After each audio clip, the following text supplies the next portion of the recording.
उपवास में बैठा हुआ आदमी परमात्मा की तो सोचता ही नहीं। उपवास में बैठे आदमी को पहली दफे उपनिषद का ये वचन समझ में आता, अन्नम ब्रह्म। असल में ये वचन पैदा ही ऐसी घड़ी में हुआ था। श्वेत केतु लौटा था गुरु के आश्रम से, ब्रह्म की बातें करता हुआ आया, ब्रह्म चर्चा करता हुआ आया। उसके बाप उद्दालक ने देखा कि ये बकवासी हो गया। उद्दालक उपलब्ध व्यक्ति रहा होगा। उद्दालक ने कहा, देख तू बहुत ब्रह्म की बातें कर रहा है, तू एक काम कर, तू कुछ दिन उपवास कर, फिर तुझसे हम बात करेंगे। 2-3 दिन उपवास किया, फिर पिता ने उससे पूछा कि अब कुछ ब्रह्म चर्चा करनी। अब वो रस नहीं था ब्रह्म चर्चा में उसने कहा मन बड़ा उदास है और शरीर निढाल निढाल।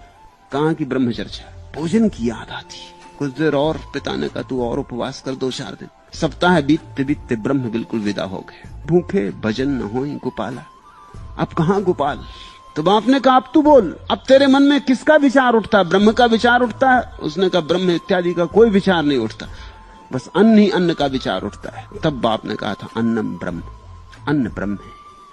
जो आदमी उपवास कर रहा है तुम सोचते हो वो परमात्मा की याद कर रहा है? हाँ, कभी कभी ऐसा होता है कि परमात्मा की याद करने वाला उपवास में उतर जाता है, वह बड़ी और बात है। उपवास किया नहीं जाता, परमात्मा की याद में कोई ऐसा डूब जाता है कि कभी एक घड़ी आती है कि भोजन की याद ही नहीं आती।